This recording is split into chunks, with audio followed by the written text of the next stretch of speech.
the muscle. And just reflected we get spoiled as we talk among ourselves and as people come into our influence and start to talk more about connective tissue, and we forget that there's still the major part of the world out there as far as the medical orientation and so forth that really has very little awareness or interest in this whole connective tissue aspect. And I giggled when I thought of how this man's going to respond to the first class, because I presume he will be auditing this summer. And I think Andy will be much like some of the shock you went through when you started. Yes, that's what I'm trying to get out of the way. Thank you. That's all right, Dr. Roll. Thank you. Certainly helps us thinking of it. On the other hand, it doesn't help Lewis's blackboard very much. Well, we'll see. We can always angle that. You put the lights on over. Shine it over there. Why don't you put the fluorescence on? You want that in your eyes? Fluorescent lights. Try those first.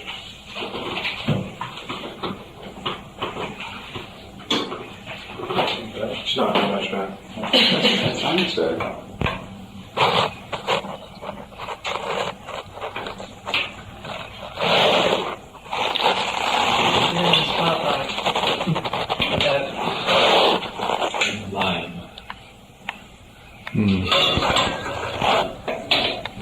Now you see why we're trying to get out of its way. Is that bad for you? Well, sorry. Accentuate my line. It should be extra next week. Okay, what I'd like to go back to then is starting, I find that the more I have been teaching and working with the concepts of connective tissue, the simpler I've gotten. And what I'd like to do is to start talking about just a very simple, complex concept of connective tissue, which I'm sure you're all aware of. But to go back to the concept that we have, this interweaving of fibers. We have cells mixed in among the fibers, which are secreting these constantly, so that we're having a constant supply of fibers being added, the fibroblasts added to this bed or to this milieu. The fibers are made up of combination of the collagen fibers, elastic fibers, and reticular fibers, which I'm going to talk about a little more later. And I'm going to knock this over. So that what we tended to emphasize up until recently is the concept of the fibrous nature of the connective tissue, and that is primarily what we're affecting. The more I talk to Rosemary, the less I think this is the case. So where I now have become increasingly aware of is that we're covering, or really within all of this, is the intercellular matrix, which is the sol within which, it's a protein solution within which all of these fibers and cells, plus there's of course many other cells besides the fibroblasts, lie. This is the surrounding environment, really. And with it is then, it seems to me, the condition or the physical state of this intercellular matrix, which will determine the flexibility, the pliability of that connective tissue bed in a certain area. So that as we get to in an area where we have what we call holding, or an area which doesn't move when the rest of us moves, my feeling is what we probably do is cut off circulation or heat, if we do it on a simple heat basis, to that particular area. It becomes cold and the solution turns to a gel. In this case, then, it's going to really glue down the fibers. Now, often this occurs in an area where there are various strains and stresses, so that there may be an increase in fibers laid down in addition, but I'll talk about that when I get to the embryological part. But at any rate, what we have then is this glue in an area that we've seen, and then the fibers plus cells get glued down and into a mat, really like a mat of hair, Elmer's glue. I don't know, Elmer's glue seems to be in my mind a lot these days. Rosemary insists that I bring out analogies. constantly looking for a way of expressing. Now, when we just, in the simple act, I think, of applying friction to that area, much less the energy that comes from body to body, much less whatever else expires between the rolfer and the client, what I feel the immediate thing that we do is to change the physical nature of the gel in that particular area, and that area starts to move. Yeah. Let me complete this, Andy. Now, there are also in this area capillaries, venials, arterioles, so that where there's a gluing down or a change of the physical nature of the intercellular matrix, this not only is going to glue down the fibers, but also will tend to cut off, then it seems to me, the capillaries and the small arterioles and venials. So that, again, you're getting an area that's, quote, cold. And you're not getting the body heat, in a sense, supplied by the normal vascular system. So that as we start to change, by whatever means, but by the physical manipulation, and in medical circles I can say straight friction, in here I can say things like the energy exchange between bodies and so forth, then we change the physical nature of that gel back to a sol, which then allows the opening, in a sense, the reopening of the capillaries, venials, the blood supply to that area, which then brings the heat to that area, so that unless the person reholds that, if they now start moving that area, then that area will start to become hot, vibrant, whatever. And my feeling, therefore, and then whatever has happened in the terms of the fibrous reorganization can take place once the glue is gone. So in other words, if there's been a heavy band of fibers in here, you could work all you wanted on the fibers, but if you didn't have a change in the intercellular matrix first, you really couldn't change whatever was going on with the fibers. So that it seems to me, what I've been saying more lately, as I've been working with Rosemary, that what we do during our individual hours, I feel, primarily, is affect the intercellular matrix. The long-range effects of rolfing are on the fibers. And so that I think the concept that we talk about of stretching fibers and so forth is not true. What we're doing is setting the stage so the person can do that themselves. Which is sort of a fun thing to think about. Yeah, Andrea? Well, something else came to my mind, and that movement would create the activity necessary to maintain that flow, that lack of constriction. Yeah, you see, some of this could be changed by movement. That's why things like yoga, Feldenkrais, different things over a long period of time will to some extent change this, if you can put a movement into the area. All right, well, you don't have to talk about this now. In reading about these kinds of things, my question is, does this fluid, this matrix material, is it totally composed in a homogeneous way of mucopolysaccharides, or do they just sit in there and transmit movement through it? I mean, are they just a substance there? Okay, that we talk about things like hyaluronic acid creating body cement and mucopolysaccharide substance. And I've never read anywhere, it's never been clear to me, on whether or not they exist in a homogeneous state, or they're just patches of them, or they wander in or out, or they're medically created, chemically created, and Well, I just hit a nice analogy in my head I like to use when what I see the body as, it's like an ocean, or part of an ocean filled with seaweed. Right? So that is, with movement, that fluid can move all around, and the seaweed would be like the collagen fibers, which is preventing whatever movement from one area, say, along the seacoast to another. So that my feeling about this intercellular matrix is that it's like it can splash, literally, throughout the body. And whatever compartmentalization takes place abnormally. Quote, abnormal, because there's no normal and there's no abnormal. And that what has been sort of fun for me to play with is the idea, for instance, that if you get at the capillary level,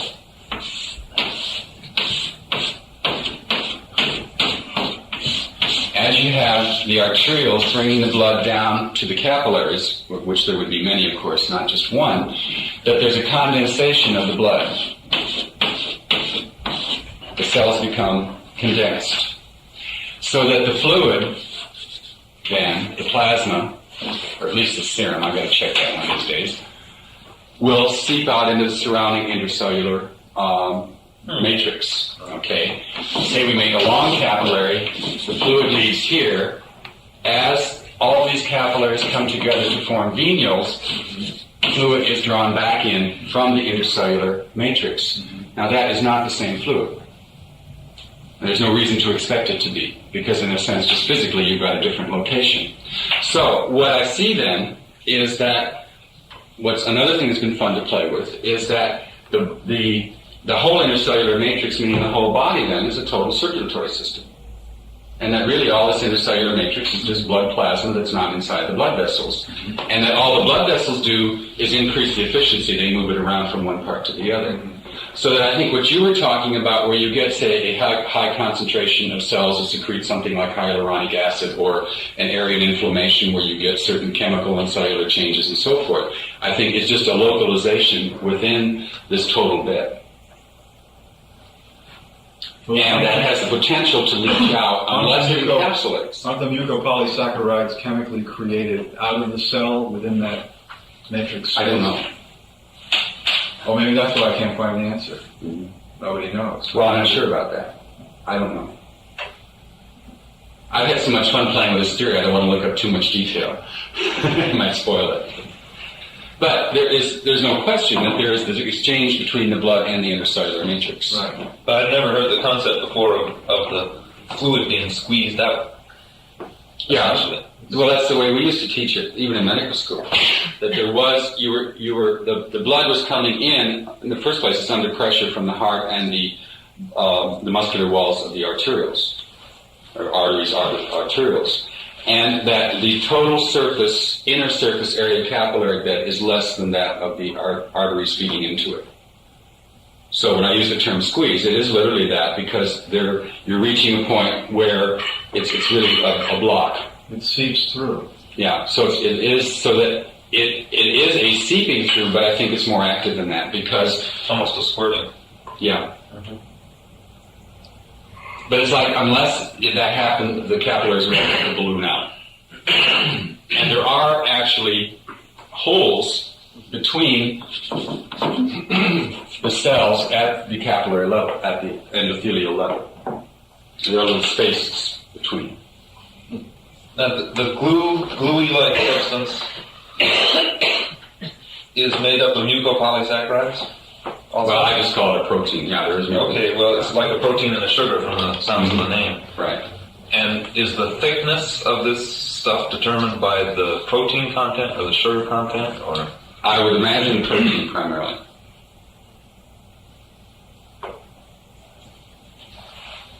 But what I find the most interesting is the potential of the physical state of this, solid or gel, and all points in between. So Rosemary and I have had a lot of fun thinking about things like shredded wheat and jello, and cotton candy, and I can usually throw some Elmer's glue on top of that or something like that. So there's a lot of sort of fun analogies that can be made, but it's one of the things that I was interested in, the comment that this MD from Switzerland made this morning in his paper, was that the contour of the body comes from the muscles. And I've been arguing with art majors now for a couple of years, saying, no, the contour of the body is connective tissue. It's affected by muscle, but that the contour is actually coming from the connective tissue and the padding, which I think we put there for emotional reasons. And that's been very interesting as I have been working more and saying that to my clients. I gulped a few times before I started doing this. And when they start grumping about a pad at someplace, and I say, well, you put it there for a reason. Maybe that's since I took S that we create everything ourselves. But at any rate, they can buy that. They can say, yeah. So that to truly change it, I do feel that we can change people only really on a long-range basis as much as they're ready to be changed. And a lot of that is their intent. And education.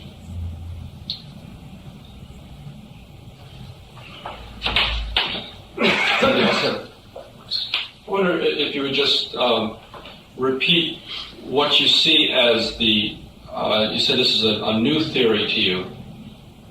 Well, the only thing is that over the last few years, I've become more impressed with the intercellular matrix as what we're affecting. Okay. At least when I first started, and that was quite a step. When Dr. Rolfe turned me onto this 4 years ago and said, "You will give these lectures." No, she didn't say it quite that way. What you're talking about then would also relate to the aging process and the retardation of that process through the change from yellow elastic fibers to white holding fibers. Well, and I think also that kind of thing is the aging process per se. I think is a state of mind, Yeah, but and that there may be some chemical changes, but that still I think for me right now it's simplest to stay at the physical level, and particularly the physical level of the gel. I mean that these fibers are reversible. They're constantly being formed. Sure, there's a turnover of fibers. I don't know what the rate is. But you're having the fibroblasts, they're being produced all the time, which then, since we don't swell up with collagen, obviously there has to be also digestion of it. Since you've got the macrophages and so forth, the phagocytic cells, to, I'm sure, engulf the whatever happens to collagen. And I think that's another factor of why Rolfing works over a long period of time, is what I call the embryological nature of all of us. So that all of the so-called changes with age, partly, number one, I think are based on a set that we get, when we're young. That this is how an older person looks, and this is how an older person carries themselves. And number two, that I had number two. Getting up at 6:30 in the morning is not my thing. The so-called reversibility of this, which we see happening under various conditions, can be nutritional, Rolfing, of course, just getting into exercise, this kind of thing, I think is the fact that we are truly embryological as far as the connective tissue is concerned. Have you looked at the electrical properties at all of that gel? No, but I was reminded, the paper this morning reminded me of a lot of things, so it's going to set a lot. I guess it's because I was reading when I was half asleep, and therefore a lot of stuff was coming in that normally I would either get upset about or block out. But he was talking about the electrical properties of nerve conduction. And of course, for some time we've been saying that there is, it seems logical that there is some kind of conduction through connective tissue. But we've always assumed, at least what has been assumed, is that there needs to be a membrane. And that there may be therefore an electrical field within this kind of thing, which may indeed do some conduction. This man that's coming down next week from Woods Hole, when I last talked to him, he said, the most amazing thing about connective tissue, as far as I see it, is the gel. Mm-hmm. And so I was just interested to hear you kind of reaffirm that. And you might, if you can be here next Wednesday, he's going to talk specifically about the electrical properties of that gel. Mm-hmm. We'll change it for you. Okay. Yeah, I would be interested because I've heard Peter talk about this man. Well, if you can't be here, there's no reason why we can't make a tape for you. That would be very helpful. He will also be here. I guess he'll be here the next day. Yeah. And he might be here overnight and be here the next morning, so might be able to have some dialogue. Right. Well, I'm hoping next week I can be down the night before, so I do much better going late than getting up early, as far as functioning is concerned. Okay, another aspect then that which those of you who've taken my classes is a fairly old one, is the embryological aspect. And the fact that just the two principles, or the two, that as we've gone back, starting in the very early stages where we first had mesenchyme and cells interwoven, these mesenchymal cells interwoven, forming the very beginning of connective tissue back in the first couple of weeks of pregnancy. And that as we got to about the first month of pregnancy, these cells started to differentiate to secrete fibers and became, in a sense, very primitive fibroblasts. And I believe that at about the end of the first month of pregnancy, these fibers are probably equivalent to what we call reticular fibers in the adult. In other words, pre-collagen type of fibers. And as I remember, by the second month of pregnancy, we have what we can call specifically collagen fibers. So that eventually these cells, in the very embryonic stage then, will be drawn off, the cytoplasmic extensions will be drawn into more or less a circular or ovoid, spherical, whatever term you want to use, kind of cell. And then you start to have a secretion of little pieces of collagen, which are sort of extruded from the cell and added to other little bits of collagen that are outside, so that you start to get like a formation of links on a chain, forming then finally the individual collagen fibers, which then would seem to become dissociated from the cell.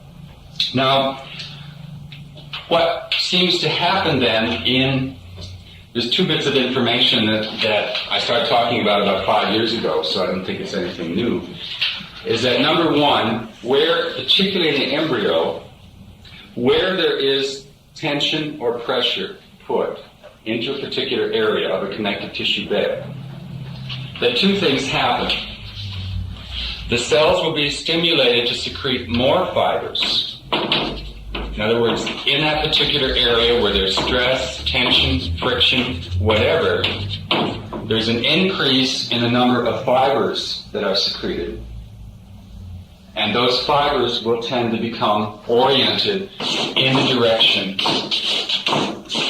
of the pull or the tension or the friction.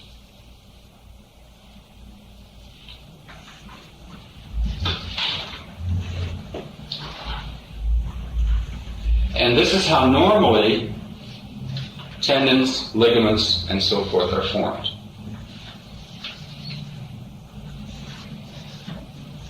Now, another bit of information that I picked up from Marshall Johnson at Jefferson, where we did the dissection, was the fact that if you had, just for example, pressure, say between two bones that were growing, and the pressure here is really just by differential growth. The fact that as the bones get bigger, they start to push out into the connective tissue bed and start to exert a pressure or a tension within that connective tissue bed. It's like if you put, you take a material that's rubbery or like ballooning, you stick your fingers into it and pull it taut. What you get then is really a tendon or that kind of thing formed between your fingers. You can do it with a towel. So that as you pull on two places then and exert a tension, you start to get then a pull which can resemble a kind of tendon in the embryo. Now, what the research that Marshall pointed out to me led to the idea that if within this, what's really at this point a developing ligament, a connection between two bones, if within this you have some potential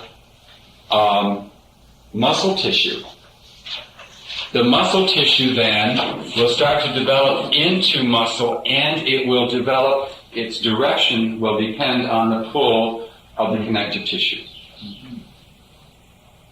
So when I first started talking about this, we talked about the connective tissue being oriented in the direction of the muscle. Then a couple of years ago, I started talking about the fact that the muscle now is really oriented in the direction of the pull of the connective tissue. And this came from it's very classic research in tissue culture work, where if you take embryonic muscle tissue, put it into a tissue culture vial, and do all the proper things, incubation, proper nutrition, and so forth, that the tissue will develop into muscle tissue. It will not organize into a muscle. If you put that in a vessel that has a stretched collagen bed on the bottom of it, the muscle tissue develops into muscle and it organizes that muscle in the direction of the pull of the collagen. Now obviously this is out of the body, but it still seemed to me a very logical way of looking at then how muscle is really controlled by the pull on the connective tissue rather than vice versa. And what's causing that pull? Well, at that point, it's differential growth can do it. Is it what would they, is it the bone? I mean, is it Well, bone would be one of them, but then bone's connective tissue too. It's really, bone is just connective tissue where the endocellular matrix is calcified. This is the first time I started to see that whole spacer thing of the bone growing. Yeah. Is that what you're saying? So, Yeah, well, it's part of where it leads to ultimately. Because if you look at the body as just this bed of connective tissue where the connective tissue is modified in different areas, then the bone is the spacer. Makes more sense because it's just continuous with the rest of the connective tissue. It's like when people talk about tendons, they'll say they end at the bone. They don't end at the bone. They're continuous with the periosteum of the bone, so that the tendon of at one point is continuous via periosteum of bone down to tendon or ligament at other end of bone, continuous, etc., etc., etc. So that, and that from where you have a joint capsule, which is really just an extension of connective tissue coming down and forming the capsule, which forms a membrane kind of thing, but there's also a connective tissue extension then from periosteum of one bone to periosteum of the other. So that what I see, which was another thing I found interesting in this paper I read this morning, this guy talked about how a joint, the bones, fit lock and key kind of thing. And so I had this vision of bones grinding on bones from the way, and he said the little fluid film between the bones was a factor, but, it was very, and obviously this is why when this happens is when we get things like dancers having knee problems, et cetera, et cetera. So that what I've been seeing is that I've been using the term floating a lot, is that two bones actually float in apposition of each other. Mm-hmm. Right. So that the fluid then, which is a secretion from the so-called synovial membrane, which is a connective tissue modification, then really forms the cushion between the ends of bones. If those bones do indeed get too close to each other so that they start to touch, the cartilage ends start to touch, then you got trouble. And what I envision happening, I don't know if it's true or not, but that what I envision is that as these bones, say, get too close, it's like this then balloons out to the side, and that may be, just since I just worked with the guy last week with fluid on his knee, and what I did was get some length in the knee. I didn't work where the fluid was, I just got some length, and the fluid went down. Yes. So that you see, you may have, by the cells, there's ballooning out here, there's fluid out here. Now, they may be trying to secrete by whatever mechanism you want to talk about to provide more fluid here. But, eventually that's going to leak out into the surrounding tissue. If you then get the proper space back in between the bone joints, then my suspicion is there would be less tendency for secretion of the fluid, so that you may then get that fluid just going back into circulation again. See, as all of this continuity of fluid becomes more in my head, things like fluid in a particular area become less of a problem. Because all I do then is work around it and sort of give the fluid a place to go instead of trying to figure out. I've become much less anatomical in my work as I've learned more about anatomy. Because I can simplify it. The more you know about it, the more you can simplify it. So I may catch up to you yet, Dr. Rolf.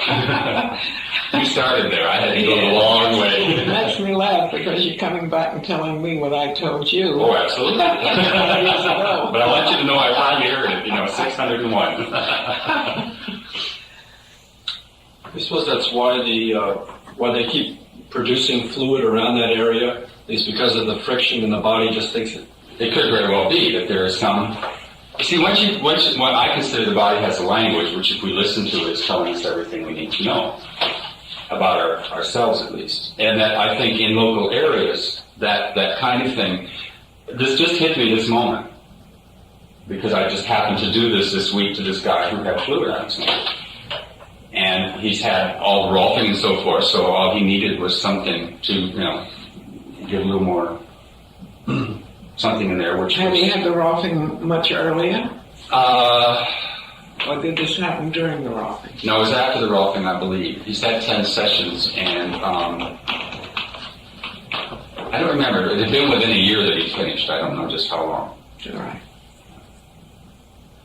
And what I heard through mutual friends afterwards, because I will not see him now for a couple of weeks, was that he was very, very happy. And I didn't expect it to change that fast. I mean, I figured that, with time it would, but I was impressed that within a couple of days he was very happy. The pain was gone totally, and apparently the swelling was going away. So that the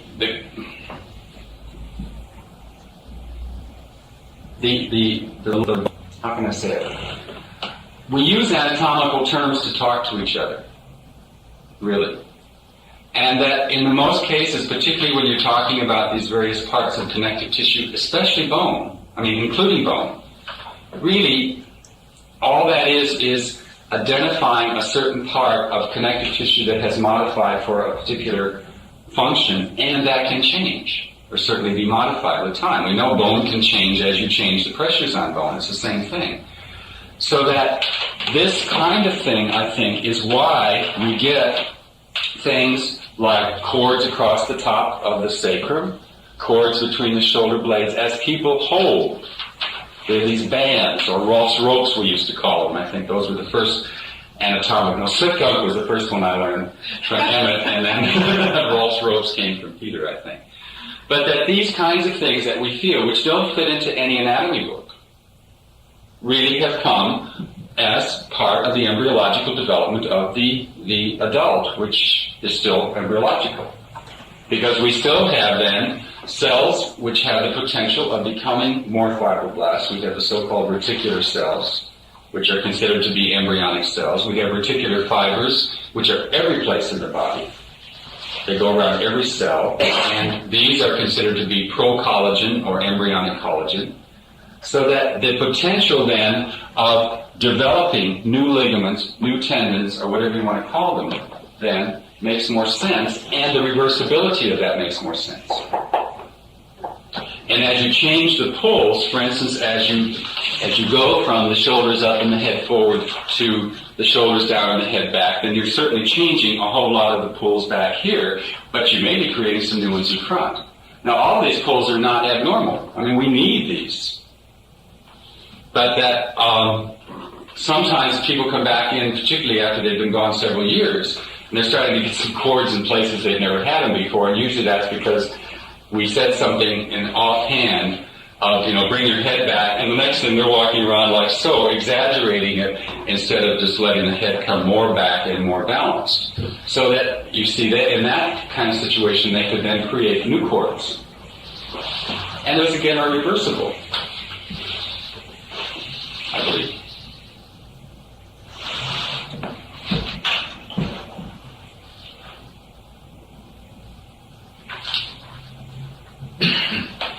Okay, any other questions on this? Is it fair to make some kind of statement like there's a wide variety of building materials going all the way from the solidness of bone to the liquidness of plasma or something like that, right. And the body employs whatever tension or compression is needed along the road in response to demand? Well, the connective tissue is responding to the demand, right. And that part, you see, then as I've come around to the idea of the only difference between any of these things that have come from connective tissue is really the intercellular matrix. Then that makes this whole continuity through the body so much easier. And as I say, I've become simpler and simpler and simpler as I've looked at this. And that, and the reversibility of all of this. But I didn't quite answer your question. I lost it. Well, I was wondering if there's a slight demand on the body, it may just thicken the intercellular matrix to a mucousy kind of state that would allow a certain amount of movement but give a certain amount of stability. And then if there was a certain, you cross the threshold and there's more demand, then it would begin to lay down reticular or elastin type fibers, and then if the demand becomes chronic and severe, that it would lay down fibrin fibers. Yeah. And that if certain, I don't know enough about engineering to know when this would occur, that if there was certain pressure that would actually calcify and form bone. Well, and you do get that in places where you actually, like particularly between the shoulders, sometimes up on the back of the ilium, where you get... You can get a certain amount of light on that whole problem when you look at a person who lies in bed for a long time and what happens to him. You see, when you put pressures in certain places that are not used to the pressures, the pressures of bed rest are not the pressures of normal living, etc. And there is the laboratory in which you can study it if you're interested. But it seems to me, Lewis, that what is needed and what I trust that you and Rosemary are engaged in supplying is the kind of awareness of connective tissue which is so lacking. That has to do with your book, doesn't it? Well, hopefully that's what the book's about. It's becoming less anatomy and more... well, every once in a while we get into the emotional body. That gets to be very funny. I don't know how much of that will get printed, but... The anatomy of the emotional body. Yeah. I think we better shut up about that for a while. Well, we don't overbroke Dr. Rothman.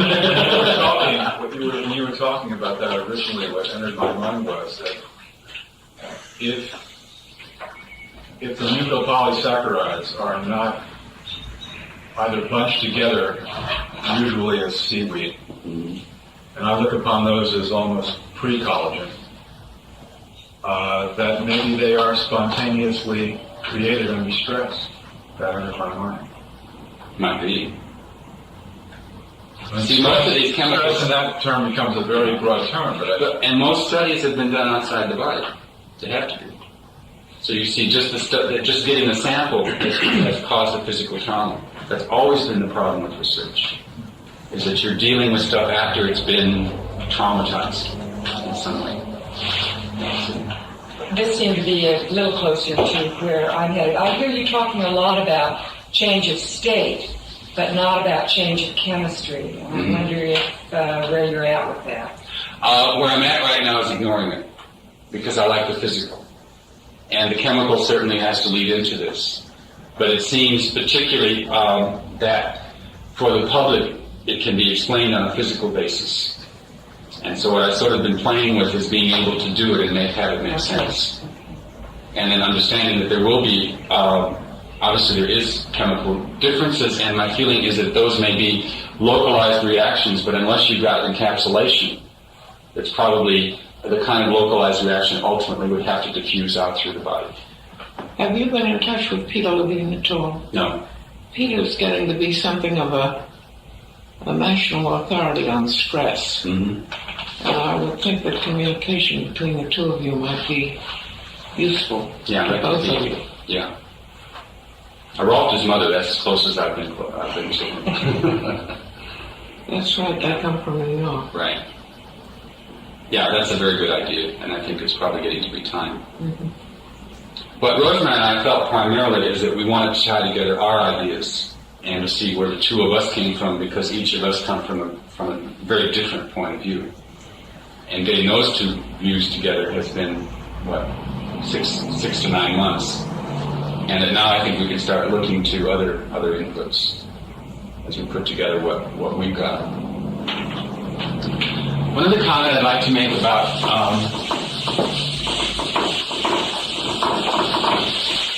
Got time for another question before we Sure. do that one? I'm a little confused now about the line between the genetic blueprint and this formation by demand embryology. I mean, we come up so much alike in terms of, I know we're different in terms of the connective tissue structuring after we've been walking around or not, but the blueprint for babies is pretty similar, baby after baby after baby, in terms of what muscles form and things like that. And in terms of your model, it seems like individual stresses within the womb, different shapes of wombs, different people who lie down a lot during their pregnancy or something like that would make for much different human beings, much more different human beings than actually show up. probably would, well, in the first place, they are different. Very different. I mean, what we see on the surface is a soft baby at birth, but they're very different inside. Yes, I know. At least from the, now we've only dissected two.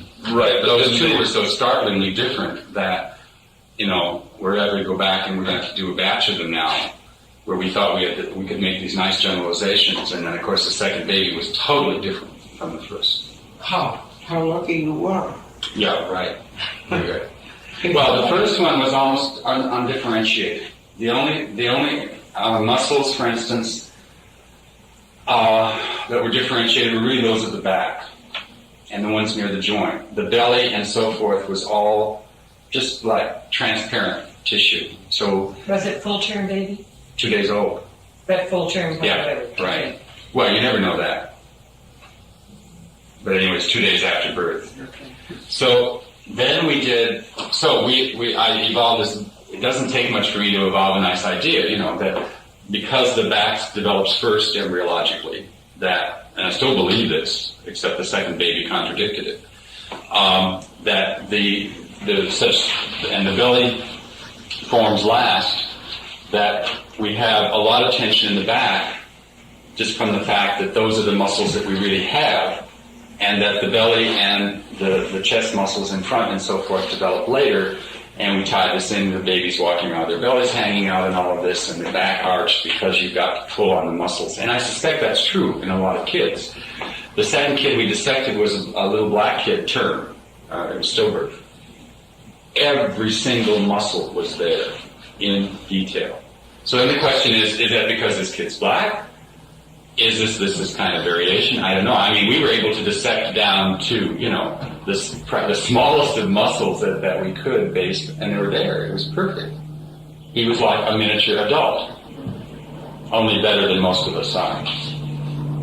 Where the other kid, you know, was sort of an amorphous blob with a few muscles that looked like it, you know, would do the work. So that's the next part of our project. Any sense as to, of the three classifications, what those, You mean endomorph, mesomorph? Yeah. It would be interesting. I don't know. you didn't get any sense of that when you were doing that? Well, it's hard to tell. But as I think of it, the first kid we did would indicate as being more endomorphic. And the black kids we did certainly looked like a mesomorph. I mean, he was ready to come out fighting, only he didn't for some reason. So the comment about to go back to the genetic, Tom, I think more and more that the genetic is important as a plan of birth, and that from then on environment takes over. And part of environment is what you see in terms of the patterns that are given you by the adults you're around. In other words, I very much believe that as you're very little, you say, "Oh, this is what a 20-year-old looks like," and it's, you know, not maybe consciously, but certainly at the age of 20, I walked more like my father than I do now. And my thought was I would walk more and more like him, get more and more stooped as I got older. I mean, that's what a man in his 40s and 50s does.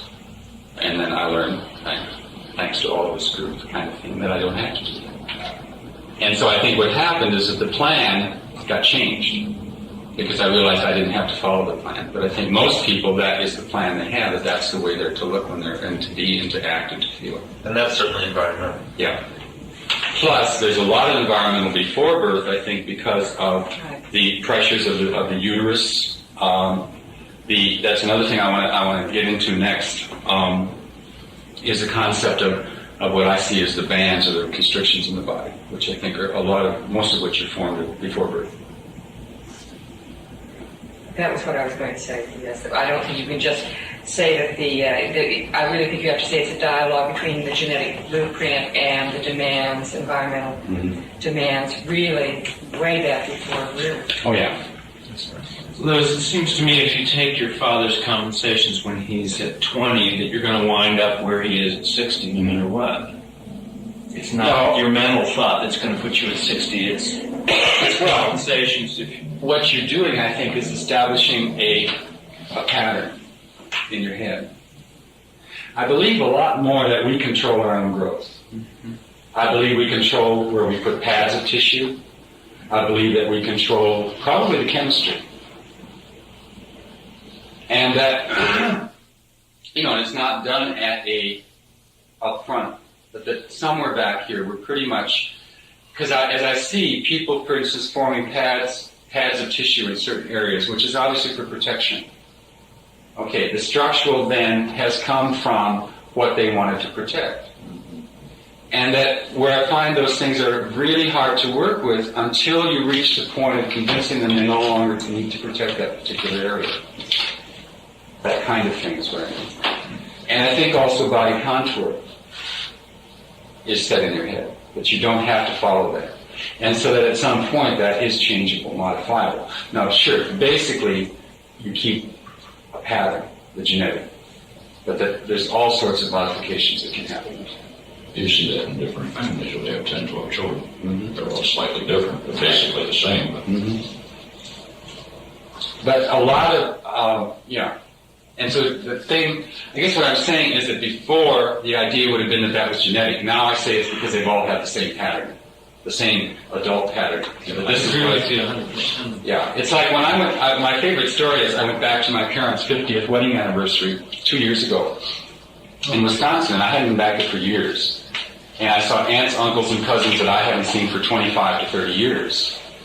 And I watched in absolute amazement because now this was not only my family, this was also neighbors, parents of the kids that I grew up with, and so forth. Every one of them had a very flat ass, broad-hipped, flat ass, sort of slumped, just the way I was. And all my cousins now, who are my age, the same thing. And it's just a mind blower to me that, this, I think, is the accepted pattern of not only for parents, but for aunts, uncles, and neighbors. Because you go to other parts of the country, you don't see a whole area of people looking like that.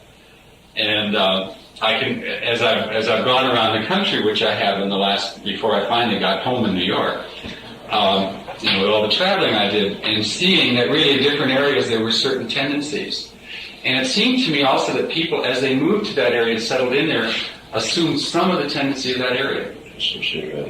Well, probably they moved there because they knew that they have these character qualities. Really, interior sacred. Wisconsin. Yeah, posterior. Well, I don't know what that is. But posterior lumbars for sure in Wisconsin.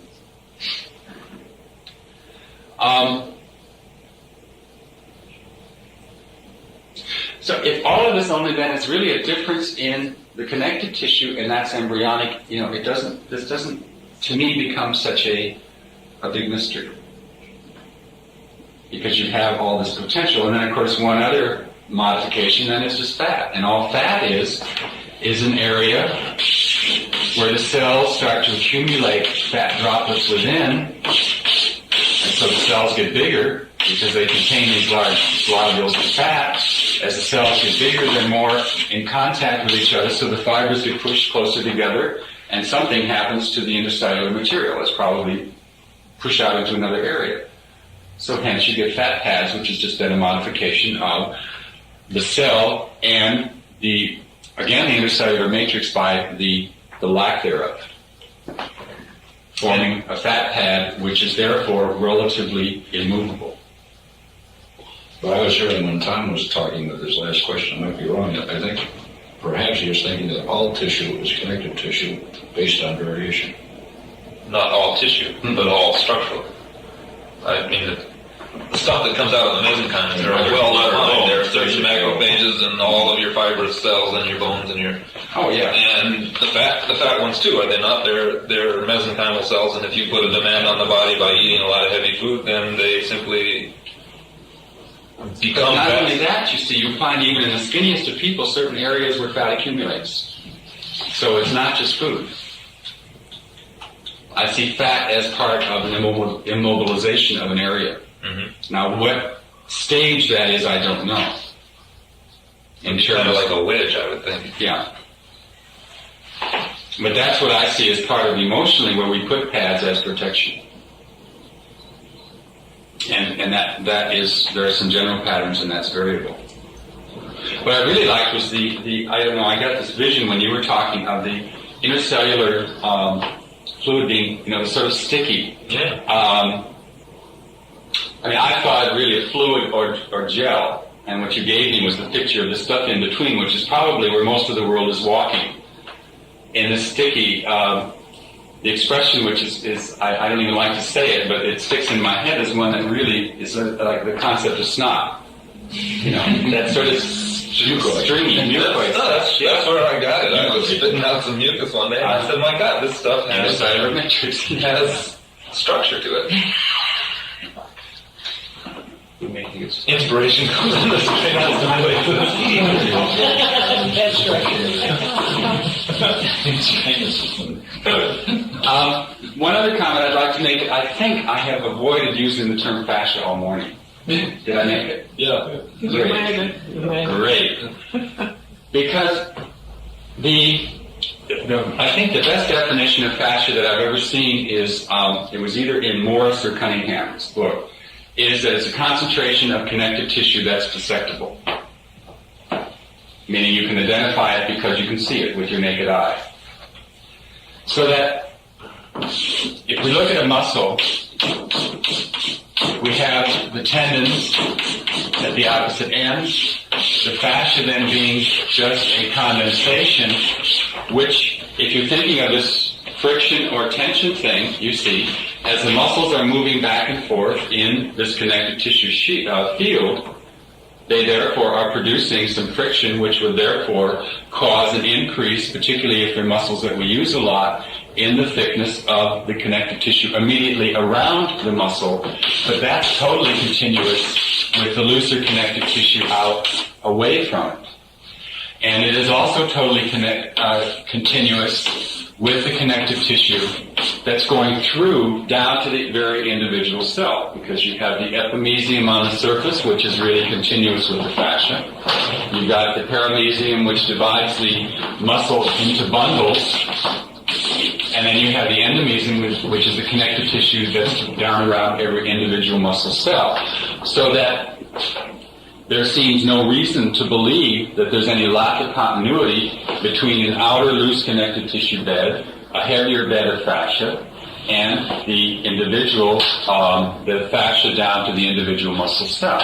So that becomes then a total continuity between the tendon, the fascia, or the connective tissue within the muscle cell, and the tendon onto periosteum and so forth. So I've been trying more and more to use the term connective tissue and to keep fascia as more of a specific term, where when we first started it was so great to use the term fascia, we used it a lot more. At least I did in a lot of places which really didn't apply. So any of these things are then really, it's just localization, structures that because of a particular function, the structures form. If it gets big enough, we can see it, we dissect it, and we name it. And you've dissected it away from all it's sacred. You've dissected it away from all the other looser, non-dissectable connections that it has. Exactly. You just drew those fibers through the muscle in a very loose kind of way, and it would be my impression that they would also be directional. Is that? No. No. They aren't? Aren't they lined up? What? The muscle, not the fibers. See, I see the wrapping through the muscle.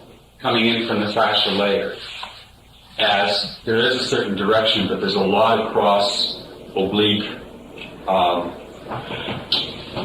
layers of connective tissue that are going from the fascial bed down into the muscle. Cotton candy like stuff? A little heavier than it's like putting pieces of cardboard in the cotton candy, if that makes any sense, at odd angles, or getting some areas of granulation in the cotton candy going at different angles. It doesn't seem to. I'm sure if you could see if you could relate it to what that person was doing when they were up, living, moving, it would make some sense as to how those sheets go from fascia, dive down into the muscle. But it doesn't make a lot of sense when you're just doing a dissection. Yeah. Is it at all your sense that these fibrils going in and going out are trabecular structure from stress? That they're there for a purpose? Would be my guess, sure. Right. Yeah. And that's why I say, until you can see, I mean, if the person walked around, with their feet out, okay, so that would produce one whole group of them. If they walked with the feet in, that kind of thing would make a lot of difference. When I was doing dissection, I always got a sense after looking at enough of this stuff that it looked like a cross between stress and what Buckminster Fuller would have. I mean, that they were lines going in and going out because there was a necessity for them to get the thing to move or to hold itself up. Well, that's another point, I think. It's also suspension. Right. That's the word I wanted. How would, in people who have a lot of fat tissue, they seem to bruise more easily than leaner bodies. And from your description of the fat globules going in and displacing the gel, can you relate that at all to the tendency to bruise more, or is there a more obvious explanation, or? Well, the only thing I would see would be, more capillary fragility and the fact that you tend to go deeper quicker. So that you're penetrating past a lot of capillary. Well, the fat is very highly vascularized in the first place. But as you go through, in most fat bodies, well, there's a couple things about fat that first of all, what we found is that the fat globules, particularly on the surface of the body, outside the muscle, the general muscle layer, was found in capsules. And that those capsules were very heavy connective tissue. My thought of the fat in a person under the skin being like putting your hand into a tub of lard. No way. But what we found was that within those globules, it was like that. But that there was really heavy encapsulation around the various areas of the fat, number one. And number two, in people that have these heavy, now this guy that we dissected was not very heavy, so we didn't do a very fat person, and therefore I don't know how this will vary if someone was a true heavy animal. I'm not sure. But what seems to happen with most of those kind of person that I've worked on personally is that you go through a lot of tissue much quicker than you would expect to. And then you hit the iron that's underneath all that. So I think possibly the bruising may be that you're really going much deeper, much sooner than you would be in a person that's got more tone on the outside. And that tone... Plus there may be some effect on capillary fragility, I don't know. And the tone seems like it might relate to the presence or non-presence of that gel-like. Well, at this point where you're talking about fat, you see, most of the gel is really gone bound to. Right. Well, yeah. That could be a factor, that the gel actually provides a type of a cushioning kind of. That's true. Yeah, that's a good idea. In my experience, it indicates that that's usually related to a person's enthusiasm. Are you talking about Walter or Klein? Enthusiasm and goals will definitely affect tone. When they become hopeless, their tone is gone almost instantly. And you got soft body.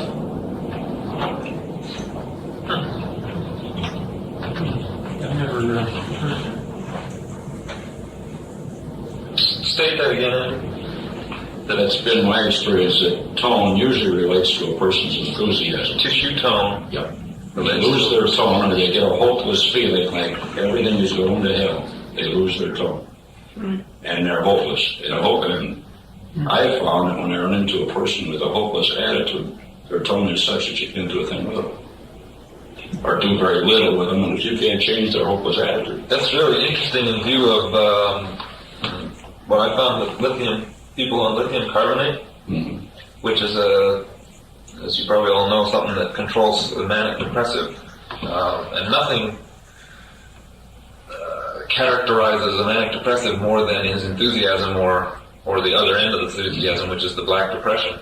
And the lithium really does even out the mood, and also what I found was leaving the tissue very sluggish and not responsive. So it's been very hard for me to work on the 3 people that I've worked on who have been lithium carbonate users, and that's the explanation for it, or a Well, I corollary. think that would also tie into exactly what Lewis is talking about as a motivator for this job. I think it's much more instant than we're aware of. That's another point. It isn't something that takes time to put out. A lot of what I'm talking about is over a long range, and I'm sure that a lot of this can happen.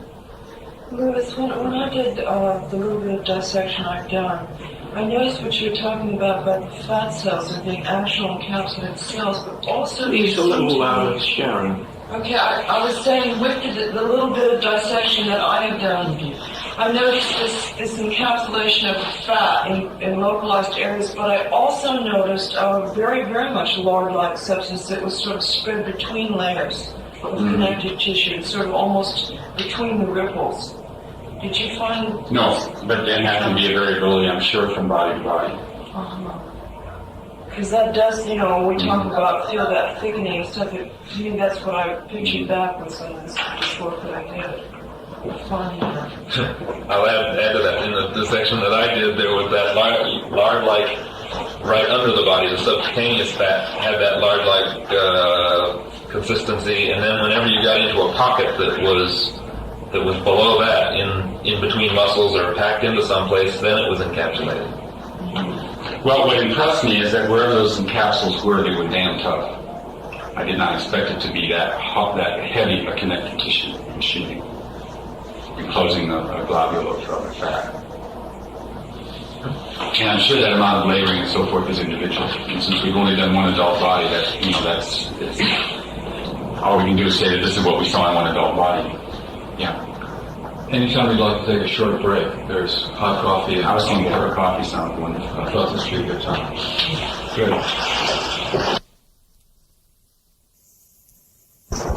There's no question about it. The medics set themselves up to the top level of the culture. They don't talk about it, but they They get the money written for they it. act through it.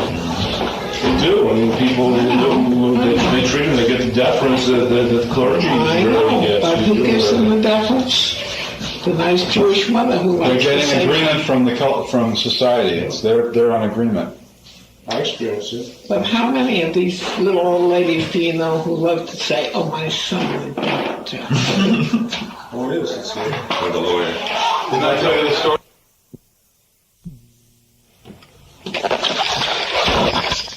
Five 1778. Having to work, having to get up. Would you like us to send Julie Washington home and we can all work on you this morning? That'd be an idea. By that time I'd be completely dead and I wouldn't care. We've been discussing a very controversial article that Bob wants to read to you. There's something else that I wanted to bring to Bob. What was it? Okay, Bob. Roses, cake, Roses. Undoubtedly roses. some gingerbread or something. Okay, here it is. The first major breakthrough in mechanized therapy was the roto-rolfer, named after its inventor, Dr. Alfred Roto. Roto's brainchild was the product of his lifelong study of deep massage techniques. The underlying thesis he discovered was that excruciatingly painful pressure applied by the practitioner's fist, elbow, knee, or in extreme cases, feet, to various portions of the patient's anatomy would relieve deep muscle tensions and unlock past traumas. But now why does that have to do with a machine? Well, just a minute, let me finish the article. thus enabling the recipient to come face to face with his or her real self. Roto, in what can only be described as a flash of genius, saw that there was no reason the masseur or masseuse could not be replaced by a far more efficient, fully automated machine. The roto-rolfer not only massages more deeply, more painfully, more swiftly, and more economically, says the proud inventor, but like all great technological advances, it frees the laborer from a lifetime of drudgery. The roto-rolfer shown here is the M2000 with a 1.2 horsepower motor, trouble-free stainless steel joints, and an automatic overload cutoff switch. Wait a What have you minute. been drinking since I last saw you? It Get replaces some the for me, will you? it replaces the earlier M1000 that had to be recalled after a rheostat jammed on one of the first models sold and beat the whole hell out of Hobart McNair of Elmira, New Jersey. McNair filed a civil suit seeking $50,000 in damages from Roto, plus a criminal complaint charging him with being an accessory to an assault and battery. The cases are pending. Like most inventors who chart new courses in human development, Roto remains confident. I think we got the bugs out of her now, he says. As soon as adequate financing can be obtained, he plans to open a coast-to-coast chain of deep massage parlors. Well, somebody explain to me why that's called roto-rolfer. Yeah. There's a wonderful columnist in San Francisco named Art Hoppe. And he wrote that. You wrote the Senator Hoppy? Oh, he and another fellow. He put them. Stephen The Jobs. best part of it is to see the cartoon that's attached to it. They Yeah. have this large ball and sticking out as a foot, a knuckle, and elbow, rolling off this cartoon. Has Art Hoppy been wrong? No, but I'm sending him a letter. I love that. That's inhuman. I mean, that's really wonderful when we get that kind of advertising, because I mean that's really acceptance at a very That's deep something level. we couldn't possibly afford to pay for. That's right. You can be made fun of like we did in Semi-Tough. Semi-Tough. That's incredible. I find it funny. Did you see the Today Show? No. They have this brilliant, I mean, it was just an accurate description of Rolfing on the Today Show with a little film clip of Joe Heller Rolfing somebody and talking about Rolfing. And it was the most concise, accurate presentation I've ever seen in the media. And then at the end, Tom Brokaw and Art Uline, the doctor, sat around afterward, and Brokaw said, "Oh, I understand this. It's like when I was in the third grade, and my third grade teacher used to say, 'Brokaw, sit up straight.'" And Art Uline said, "Right, but when you're paying $40 an hour, you tend to do it." And so they wrote the whole thing off with a sort of a little comedy routine at the end. But anyhow, it was, I thought, again, it was just great advertising, because the description of Rolfing was basically pretty accurate. Well, now you want the good news? Yeah. Is that the bad news? Yes. This is for you and everyone else. A guy called me, I think it was yesterday or the day before, and Did he say I'd sent him? He's I did send a fellow the day before yesterday. no, this is someone else. I didn't get a call from someone who said. This guy is a guy from Washington that I invited to come up next Wednesday to get a first session, and he works for the National Institute of Health, and he's one of those people who. A woman I walked down there from that conference, she knows this guy, she told me about walking, and he has a bad back, and so he was thinking about walking and he was afraid of the pain, and we started talking, and I didn't get all of his titles, and we will when he comes up here, but my sense is that he is someone who helps put together holistic health centers. And he's got a lot of background in science, and the experience I had of him on the phone is that he could, if he got Rolfed and got turned on to Rolfing, he could write all the proposals we could ever want. studying Rolfing, and he's got all the scientific background. He knows all the tests, and that's the kind of thing he already does. Is puts together research proposals for NIH.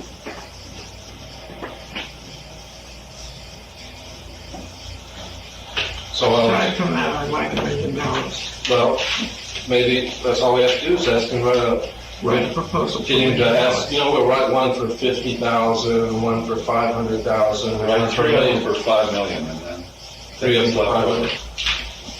But the guy, he was, and what I told When him is he was, coming up?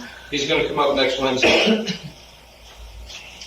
What's that to us, the end of the class? or Yeah. something? Well, most of the 9s and 10s are all finishing this week, with only 4 exceptions, and those are makeups. And so the following week will be the 6th week, and we'll have to make up 4 sessions. That 3? Who's the fourth? I thought there were 4. Angus, Debbie, and Andy. Oh, that's right. So, what about this guy? He has a bad back, and so what I did is That's easy. I urged him to come up here. Okay. He also is one of those people who has access to the finest medical people in Washington and around the country, and he's been to all these places to get all these tests, and nobody could find out what was What's wrong. wrong with his back? And so I remember that miracle you did on that guy from the TV station, Larry Angelo. Remember when we rocked him? 20 years, he had a backache for 20 years, and after his first session, he got up and it wasn't there anymore, and it's never come back. Where was this? This was here, when we were doing the children's project, and We did that one day where it was on TV, all the cameramen came in. I don't know.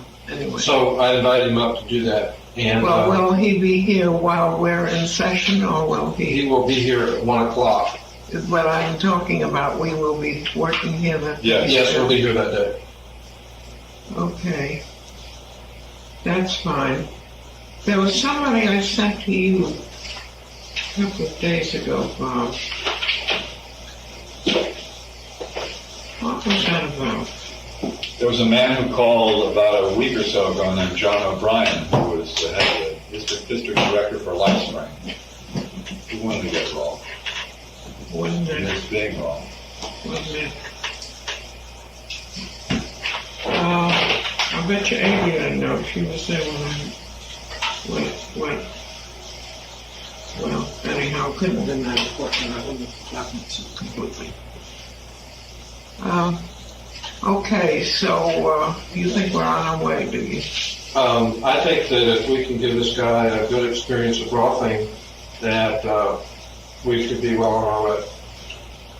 Well, there's no reason why we can't give him a darn good experience with Rolfing. Yeah, that's why I invited him up, so that we could. Well, and it's good to get these people that have connections, so to speak, to get them acquainted with many of the Rolfers rather than let them get the Right. feel of the Rolfers in Right. general rather than of one Rolfer. Thoroughly agree with that. Thoroughly agree with that. What else is coming up this morning? We're doing 9 sessions today. We are. When you came in, we were talking about whether the Rolfer is limited by his own body, whether you can bring people past. His Where- own limitation. Yeah, What was your answer? We hadn't decided. We were just. that was my thought, that the limit was not your body, but your seeing. As much as you could see, you could work on. Whether your pelvis was tipped forward or backward or sideways, Well, you it could see certainly somebody is else's. true that you tend to get stuck at your own level with the other guy. It certainly is true. There's no doubt about that. But that doesn't say you have to get stuck there forever. You'll slow down as you go by, certainly. Okay. Anybody got any other things that they'd like to have discussed? I can't say that that was discussed very well, but I don't know very much material that can be added to it. Does anybody else?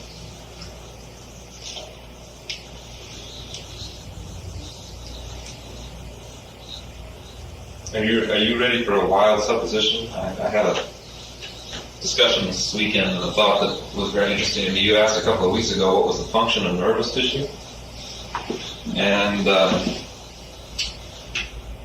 when you couple in the idea of that long DNA chain with the holographic model that's being put out there, it seems to me conceivable that the function of the cortex in the brain and the brain development in humans is to perform changes on that DNA, a kind of recombinant laboratory going on in the head. Somebody far out notion. Uh-huh. I personally don't know at this moment of any arguments either pro or con that I could give. Does anybody else? It's very anti-Darwinian. It's kind of back to Lamarck. Well, it's all right. It's high time Mr. Darwin had his long sleep for 50 years or so, and then it come up again. Yeah, it is Malarkey. So where are you going to go with it if you accept it?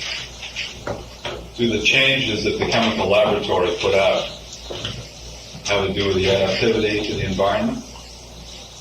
Yeah, except that you would presume that certain experiences would produce certain changes, and obviously not a lot of experiences don't produce those changes, or at least produce such minimal changes as to not be noticeable in the next generation of human beings. But it seems to me that rather that the frequency of images is changing in the human brain a lot. It kind of ties in the change in biological evolution with the change in social evolution that we're all experiencing now. I mean, we have the social evolution of the planet and the biological development of the planet in our hands in a way that human beings haven't known they've had. Haven't known it, right? I don't see that the two theories are altogether would have to be mutually exclusive. I mean, if the laboratory is creating the changes on the DNA for adaptivity, then that doesn't. I don't see that disregards the Darwinian theory. Actually. No, it connects the two, though. It connects the social evolution with the biological evolution. And she asked that question a couple of weeks ago that kind of intrigued me, that I had never stopped to think of what the function of the nervous tissue would be. It just seemed enough that it was there. Or would it be the social evolution, or would it be stress?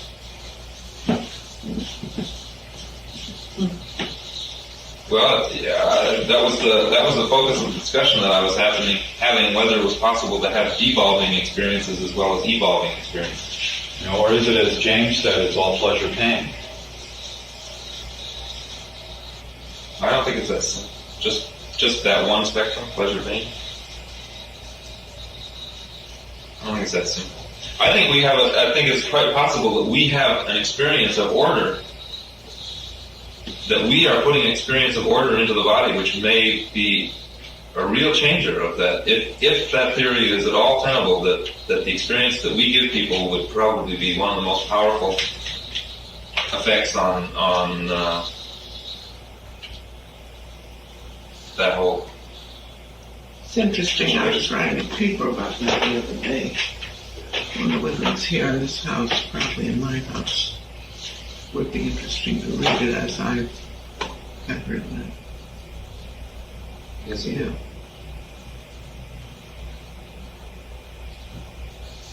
You don't remember what you said? Sorry, I'm still completely confused this morning.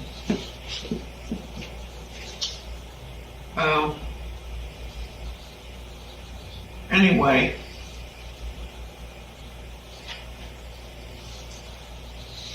this whole business of order is something that I think we're going to have to lay more stress on ourselves as priests of order, which is really what we are.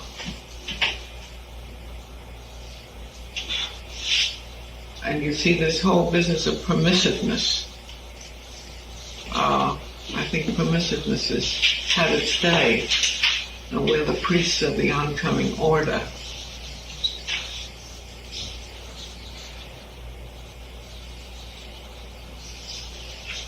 Ask Gabriel if that paper that I wrote is here in this house, or is it over in my house, or what?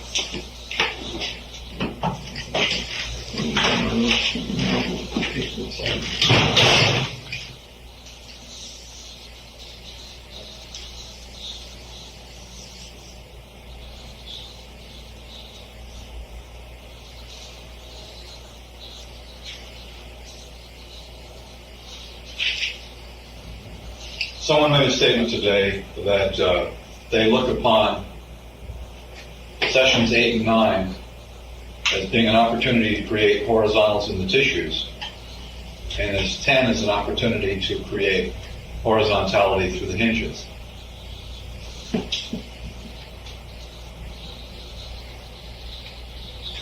Well, yes, except that to me it seems to have the cart before the horse. It isn't an opportunity to create horizontality. The horizontality has been created, it's an opportunity to see it. The opportunity has been created. You see, when we created that opportunity, when we created that horizontality, we didn't understand that horizontality was a goal. How is that striking? In the first 7 sessions. Yeah. It's like we're putting it there in the 7 sessions and drawing it visible in the... Yeah, in the 7th session, you see you're putting it into the face and into the eyes and into the mouth where the other guy looks at you. Uh-huh. The other guy doesn't look at your shoulders or your hips or what have you, unless he's a very specially trained individual. But everybody looks at you in terms of your head and what's going on, and gets an impression, gets a suggestion from you. She stepped out for a minute. She'll be back. She's upstairs. She went out for a minute. So,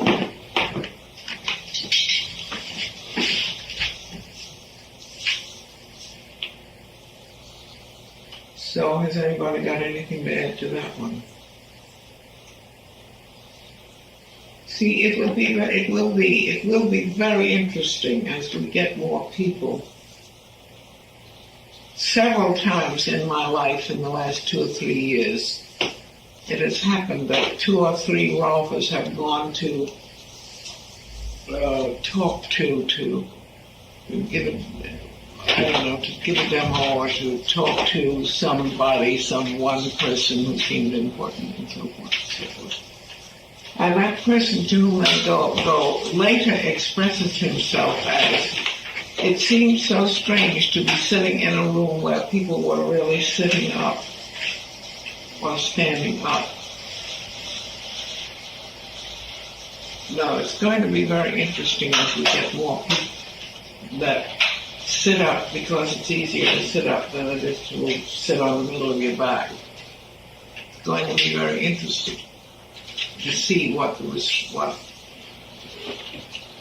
the different perceptions of people in general are about this.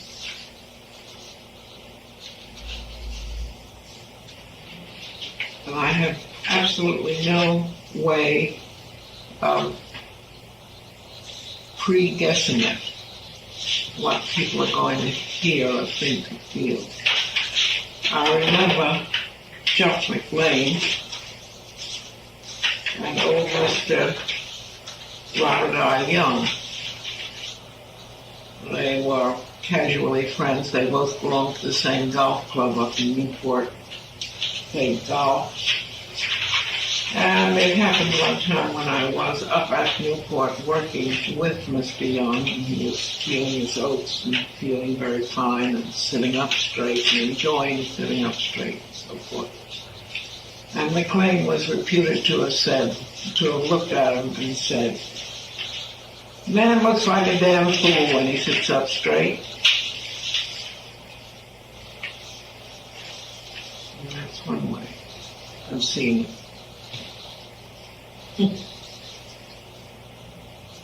I think that's certainly been my experience an awful lot. I'm sure it's all of ours when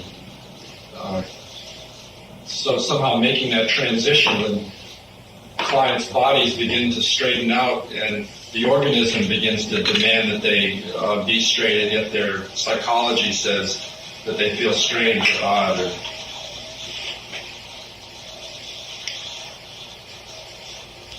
I didn't get your point. I was looking at Bobbins. Yeah.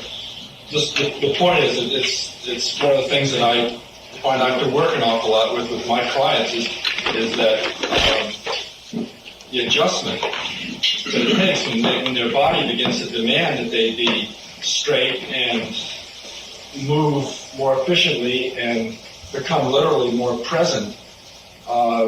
Their psychology still wants them to kind of go back to the old pattern, or Well, it's so much easier to be random. So much easier to be random than it is to be ordered. And this is true throughout your life. So much easier to let your desk look like the wrath of God was on it than it is to order it. Or your clothes closet or anything that is yours. Ordering requires energy, requires the input of energy. And an ordered something is something that is literally on a higher energy level. More energy has been put into it in order to order it, in order to keep it ordered. And what is this stuff energy? I don't know. I hope you do, but I doubt it. And we all use that word. We all think we know what it is, but we don't. Try and define it if you can.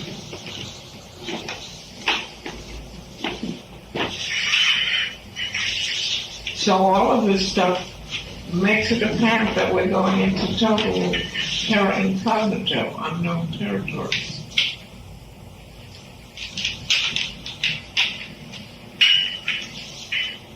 Now, do we really perform better when we perform in ordered fashion, when our body is in an ordered fashion?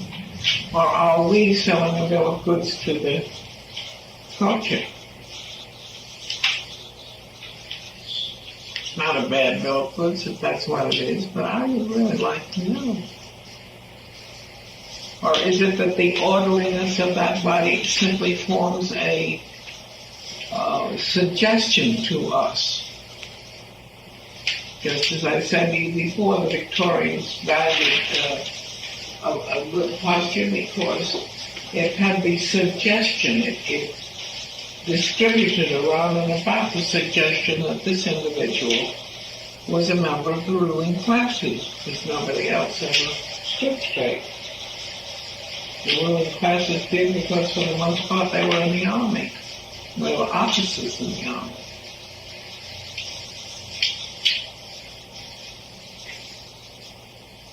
Why does an officer in the army stand straight? I mean, I know he's been trained to, but why has this come about?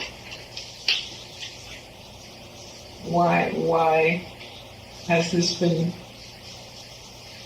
in effect, certainly since the days of Washington, probably long before that, I don't remember if there's anybody.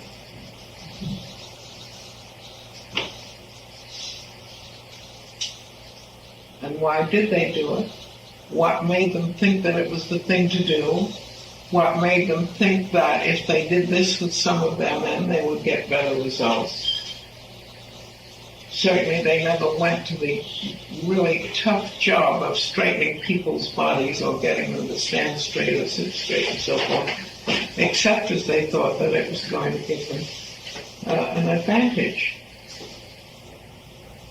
Dr. Rolf, I was just dropping back in my mind, you said Washington and how far before that, and my mind went flipping back through history and all came up, once you get back past the Knights of the Round Table, it was not the guy who stood up straight. Not in those days, because he didn't stand, he rode. Well, I was thinking of the big guys. It's people like Goliath and Samson and folks like that that were the head of the armies because they were the biggest. And I wonder at what point did strategic strength take over from brute strength? Maybe we have a nice David and Goliath image here.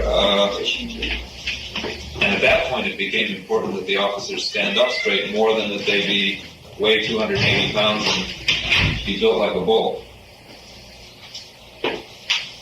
Well, on the other hand, you can look at that and say that the little boys, the boys that weighed 180 pounds, would make an impression of weighing more if they stood up straight. You know what I mean? That this was a compensation for a smaller man. This was a compensation that a smaller man put in. Could be. It seems more logical to me that it was more of a suggestion, as you say, a suggestion of leadership or a suggestion of mental It alertness. may well be. It could well be. Could well be. As far as I know, I have never seen anybody or never read the report of anybody who devoted a lot of time and really researched tension. Now, on the other hand, you can go back to some of those pottery representations of people that you find on those old shards and so forth and so on. But the people that were represented on those vases and what have you were mostly females, weren't they? There weren't that many males, and the males that were represented were the water carriers and the servants, not the generals, not the leader of the army. Now, I'm willing to have any and all of you say no to this. You may know more about this than I am. I'm just spouting what I'm thinking. Aren't there some statues of Agamemnon and those folks? Seems to me they've got both of it. They're big and tall. Yeah, And straight. I remember the statue of Agamemnon that you're talking about. Wasn't he rather burly? He was a burly man, a very burly man, yes. I don't remember at this point any heroes of Troy who were preserved in statues. Do you? No. All the paintings of that are from a much later date. Well, Hector. Yeah, but Luke Truck. they painted Hector in the Renaissance. Yeah. Which would have reflected the ideas of the Renaissance, not the ideas of Hector. There were no statues, Trojan statues found when the city was archaeologically uncovered. Be worth looking up. Worth finding an art history major like Dodge or something. What were you saying? We can ask Dodge. He's an art history Oh, major. that's an idea. That's an idea. Why don't we? Why don't we? But this discussion, which seems very far afield from our interests, really, is serving one purpose. It's serving to uncover the complications that lie in back of our ideas. You are seeing how few real, honest, hard-line, hard-nosed data there is. Yes. Sydney, yes. Yeah. I have another little point on this, which I was thinking during this talk, but it's slightly different. As I'm thinking through competitive athletics, the judge sports, gymnastics, springboard diving, figure skating, things like this are the ones that seem to have a great emphasis on teaching the person to stand up straight. I know when I was doing some springboard diving, my coach was very big on showing me how to stand on the end of the board, which is a very military posture before you wet. And then when I went into competitive swimming, there was none of this emphasis in the sense that is whoever touches the end first, theoretically, is the winner.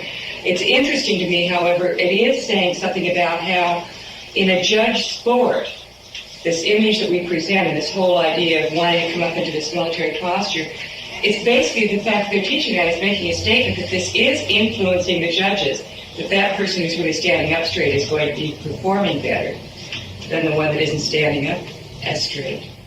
Well, on the other hand, look at this one. Along about the time that a woman gets a curvature, and think of some of the curvatures we've had, they begin to get all kinds of bulges and curves where curves don't belong by virtue of what has happened to the spine. they cannot stand straight, and because they cannot stand straight, they don't present this picture of straightness which we value. They can't. So that the picture of straightness which we value is also a picture of the person who has the freedom of motion in the muscles and the myofascial system of order.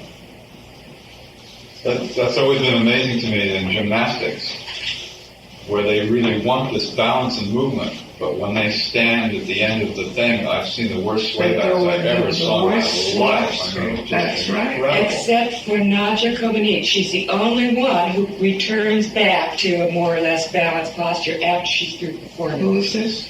The little gal that won the last Olympics, Nadja Comaneci. All the rest stay in that posture and walk off stage with this hyperextension. And she would bow like us and take her awards this way, but then she would come back to a much more balanced, upright posture. I don't know if she was coached that way or if just instinctively her body is wise enough to realize. You see, all this is of interest, and it's of interest to us in the sense that we may well be the forebears of a generation, maybe not the next generation, maybe 2 generations from here, who are putting a new picture before the culture. We not only may well be, but we probably will be, because there aren't that many people that are putting out a picture.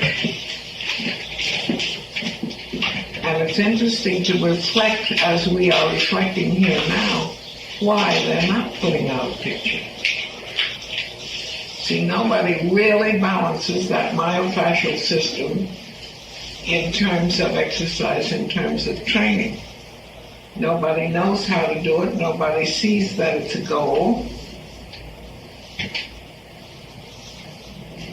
And one of the things that we are going to need here, I imagine, before we're through, is records, athletic records, and also health records of the people who have learned to handle themselves in a balanced way and the people who haven't.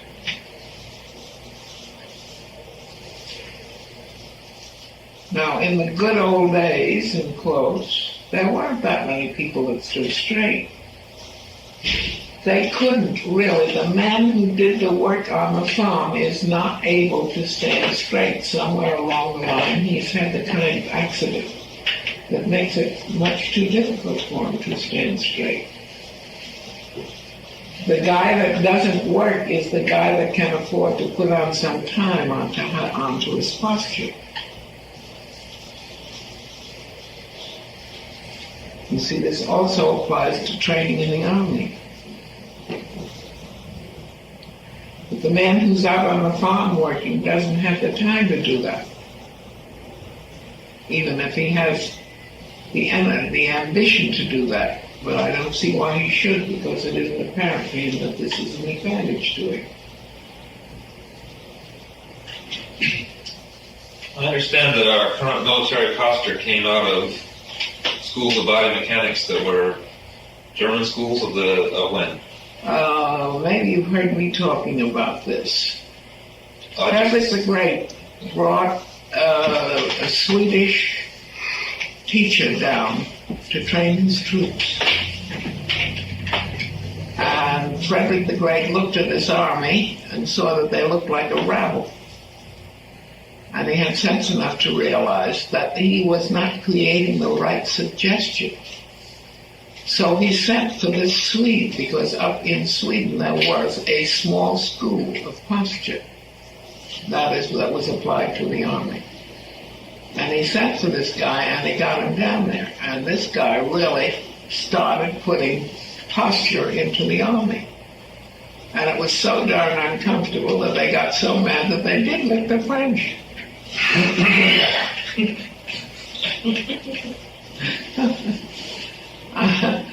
It sounds silly, but as you look at it closely, you see that maybe it isn't quite as silly as it looks. But it definitely was Frederick the Great who was around in the 1700s, wasn't it? It wasn't as early as the 1600s, I don't think.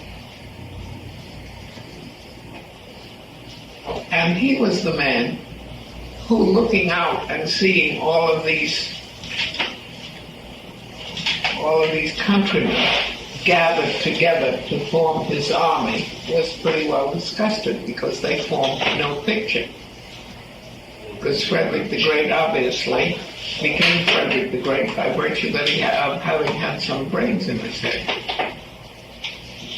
We don't remember the names of other people of that generation, but we remember him all right.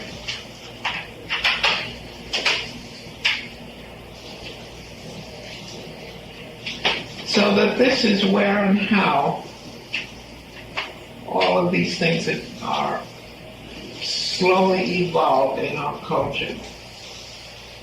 I don't know of any records that will go take you back really to what was going on in the days of Agamemnon, other than Agamemnon himself. And one man doesn't make a culture, he makes a scout. He doesn't even make a leader usually.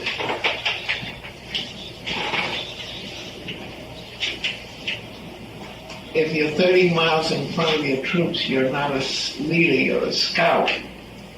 You've got to be just 10 steps ahead of your troops to be a leader, in more senses than distance.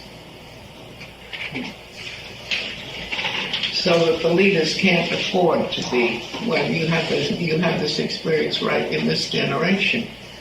You look at the physicists and some of these boys that are really thinking way out in front. They are not leaders, they are scouts. And they can't get companionship from other people in the culture because there aren't that many people that are that close to them. Now, I don't know, some of you may have more background information than I have. But at any rate, it seems to me that these are interesting concepts to apply as they go back, because if you are going to train people as leaders and for leaders, you have to have some definite ideas as to what you want to do and how you want to do it.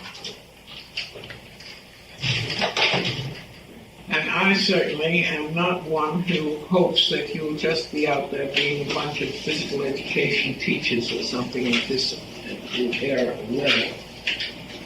I want to see people out there who can train other individuals to get the best out of their bodies that are available in them. And in order to do that, we have to have our ideas as to what is the most economical in terms of energy for bodies. How those bodies have to be organized in space in order to make that energy possible. Now, did you hear that last sentence that I said? Because this is an interesting idea, and I don't believe that I've ever seen it in print, and I doubt that any of you have ever seen it in print. You have to organize a body in space in order to get an efficient expression of energy.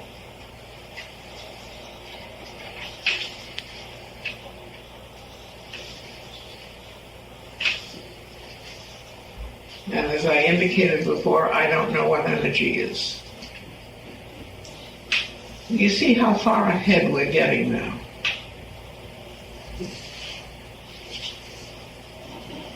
We're really getting ourselves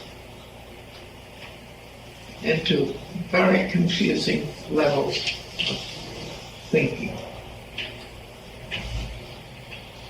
Because we do not have data.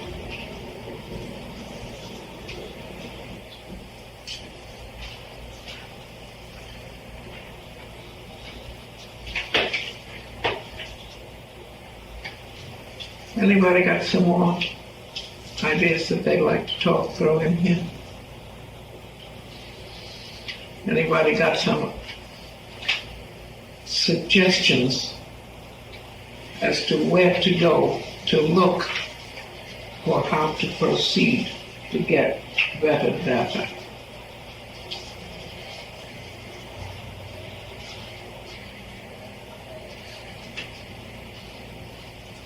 Sidney, you seem to have a lot of experience in sort of getting ideas to the level of not the absolute leaders in a group, but people that are fairly near the head of the line in body mechanics. Yeah, I've had some experience with that. And I guess, well, go ahead and say what you were going to ask me with that. I don't know. It's interesting what I have experienced with that. I've had, and I'll limit it primarily to talking about the swimmers that I've worked with. I've had tremendous success with the girls, including, I may have given credit to the fact that the first girl I rolfed went on and became national solo champion the next year. Not only did she become national solo champion, she was the only girl out of an 8-member team. They had a different panel of judges after I rolfed her. It was much more difficult. All other 7 girls on that team were 2 points lower than their previous scores in nationals. Sue, after having been rolfed, was 3 points higher, with a more difficult panel of judges. She made statements like about her buoyancy. Mother's corrections when she coached them through the tape recorder she'd watch, and since it's a team sport, they all must operate to each other's level, to the lowest level, or else they look like a rabble. And although height and buoyancy in this sport is very important for judging, when they're working with the team, they all have to work to the level of the lowest girls, or else you have to feed all at different levels. When I would roll someone and they would go back to the pool, Mother's corrections would invariably go as follows over the tape recorder. And let's say the girl I rolled was Sue in this case. Michelle, you're off on your spin. Pat, your feet aren't together. Erica, you're on your back on that. Sue, you're too high. Would you take it down? The buoyancy was so much higher just again and again. With each girl I rolled, that happened. They would say to me, it is so easy, I don't have to work anymore. In fact, I have to work to get down a little bit, because they just felt like they were so buoyant and so easy. But on the other hand, as far as teamwork was concerned, it was a detriment. Not necessarily, no. They just had to adjust what they were doing and bring it down a little more, but using the same amount of work was different. That isn't what the detriment was. The girls were all incredibly enthusiastic. They wanted to go on and do it. I could not get through to the parents sufficiently.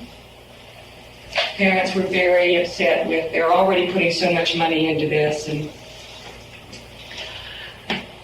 there was a training camp at Squaw Valley, which I had wanted to get connected with, and the team had gone up there prior to the last World Aquatic Championships, which were in Mexico City, and they went up there for high altitude training, and also for testing and physiological testing, because they're conducting what body types do best in these various sports, and synchronized swimming was one of them.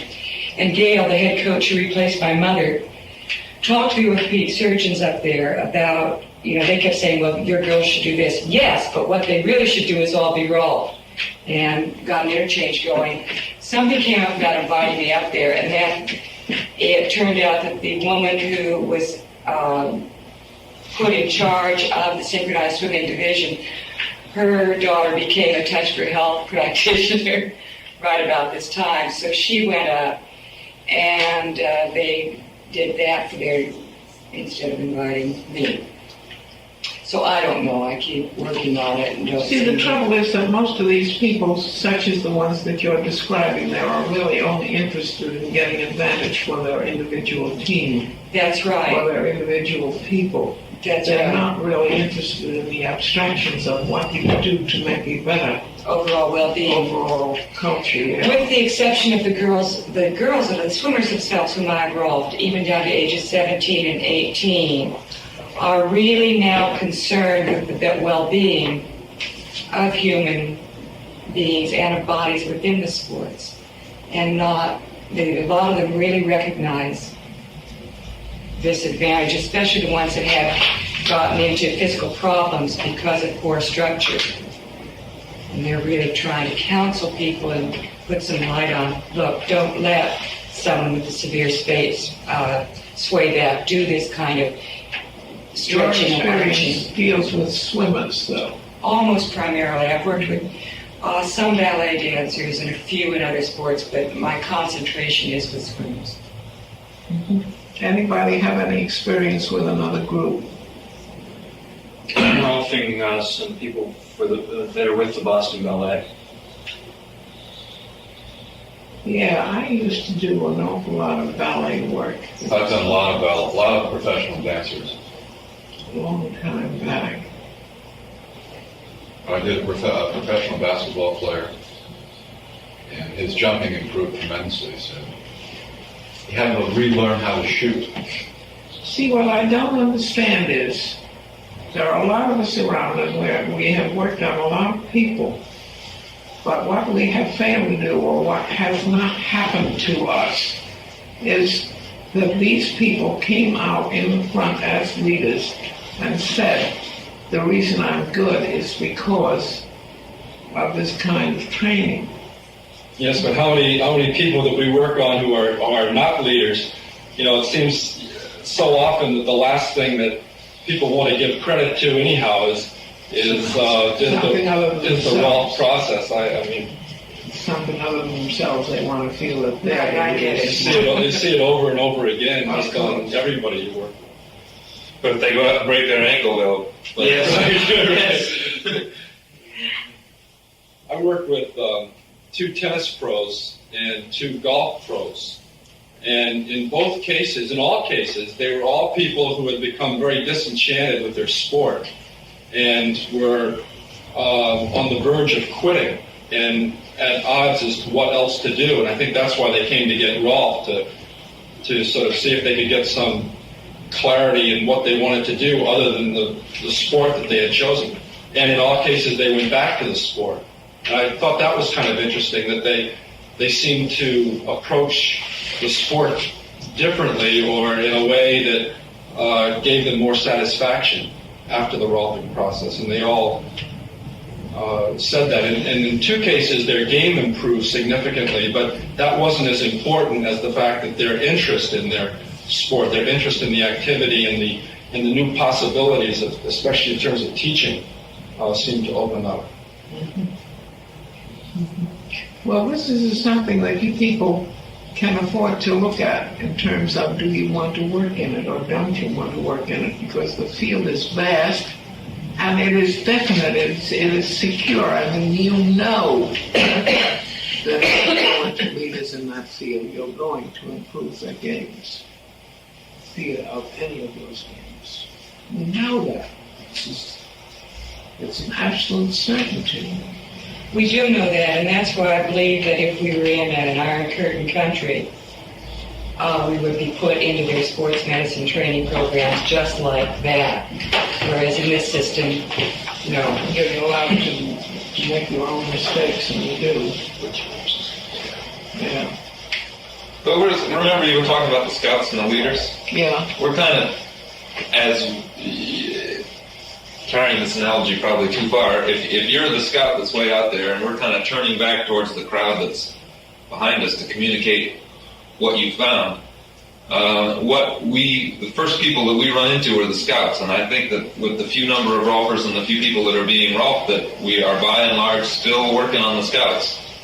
And we haven't gotten back to the leaders yet. It may well be. Maybe it's certainly true for me being out in opening up new areas, that the first people who come to be Rolfed are the crazies. Not the crazies, but the people who try anything once. I know. And then there are a group of people behind that who are waiting to see what happens to the first wave to see whether they're going to do it. And those people are more of your opinion leaders than the first people. Well, the reason I'm spending a lot of time talking to you like this and bringing up this whole subject is to try to give you some comfort Because actually, you see, we experience a great deal of discomfort to the extent that we don't understand the difference between scouts and leaders and so forth, and we can't understand why all the effort that we put into this stuff doesn't have more, doesn't show more, doesn't give us more. We can't understand this. Whereas if you really get the facts of the matter, you are able to take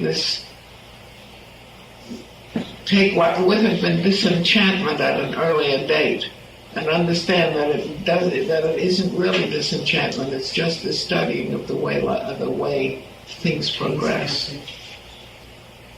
And I think that this is important, and I think it's important to send you people out with this kind of information, because then you in turn become teachers of teachers. And it is important that as teachers of teachers, you know exactly how experience progresses. And experience doesn't progress as words progress in huge jumps. It goes very slowly. Very slowly indeed. Okay, anybody got some more to talk about? It's a good time for a break now. Time is right. You are the breakingest guy in this group. Okay, go and break. Our model's ready. I can see that you're trying to the bit to do some work. I'm not sure my Who's here, Julie? Would you like another cup of coffee? I also have water boiling for those who want water. So they go through some of the disadvantages. I saw that. Yes. Wait until they're out. Hanging on to my cell phone. Yeah, she Some ballet teachers will say don't get off with it. She needed work right away because she had a dance injury. Saturday. Up in her life, her 12th rib. And she was feeling awful. And now, after about the 8th hour, she's been re-signed up as a soloist. So she made it work. She's dancing better than she ever has. She dances the whole. This ballerina I'm involved in. I was just telling her I'm not sure that she wants to share that with her fellow dancers because it gives her a competitive advantage. Although Rolf is a choreographer for Boston Ballet, and he has said, I think this person could benefit from Rolf and that person goes. Who knows? Motivators, they lose their turnout work. No, she can still use it all. Their turnouts are much easier and much less grab. Matter of fact, I did their 6th hour in a position like this in a turnout. Because that's where it stopped. But, it was beautiful. That just on. What was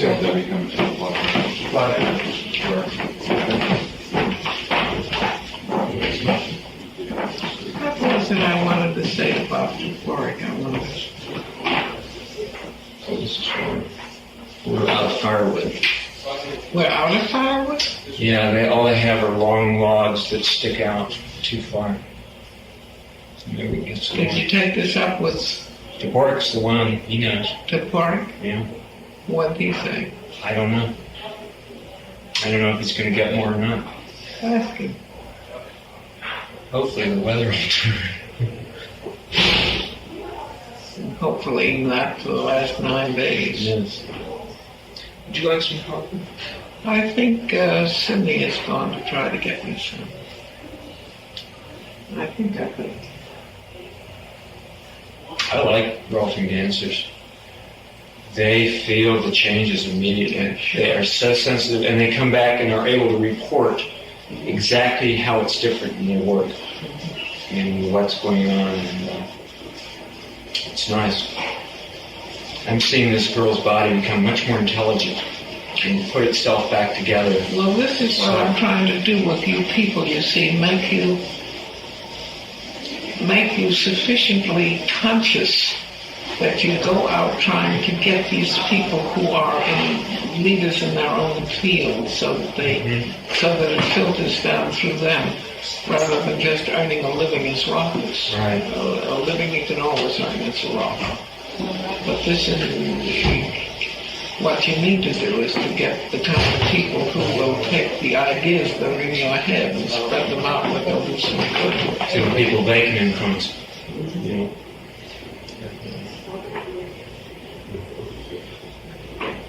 And I think that everybody in this class is in a much better position to do that now than he was 3 weeks ago. Definitely. I have a whole different feeling about my work now. I really want to tell you, you've inspired me. I remember one time, what is that guy's name? On the West Coast. Pritchett. Mm-hmm. I remember sitting in a room with a whole bunch of the Ralphs I was teaching and hearing Pritchett over in the corner saying to somebody, you know, it's really something. It's really something to work for 3 years at something and then find out what it's about. That's been my exact experience, Dr. Hall. I felt like I've just had, I'm ending my apprenticeship finally. Yeah. And I'm finding out really how bodies, I'm really seeing how what we're doing now in a different The sad way. part of it is, though, you see, now I'm teaching you this now. I've taught a lot of people before you, but they don't go out and talk about it and get other people in. I think you have to be very clear about it yourself before you can do that, and I know I wasn't. It's only now that I have the clarity in my own mind that I can convey that. Well, I hope that this is what it is, but in my opinion, it's more a question of mental laziness. Mm-hmm. As well as a certain mental selfishness. That is, they don't want to spread the opportunity. They want to be known as the fellow who can do this particular job, best of it. Carry a mystical quality. Yeah, right. So then it becomes a matter of pure chance as to how many other good people get into the classes instead of having to literally shoveled into the classes by the people who have been in the class. Mm-hmm. It's just too bad. Life's like that, see. Yeah. I think as long as everyone's coming from a selfish place, we're going to see that continue. Yeah, certainly don't expect it's going to be coming from any other place in the near future. Well, until you become very self-confident, you tend to hold on to what you do. That's true. That is certain. When you know as much as you do, you can afford not to be selfish. I'm so old that I sit in a chair anyway. I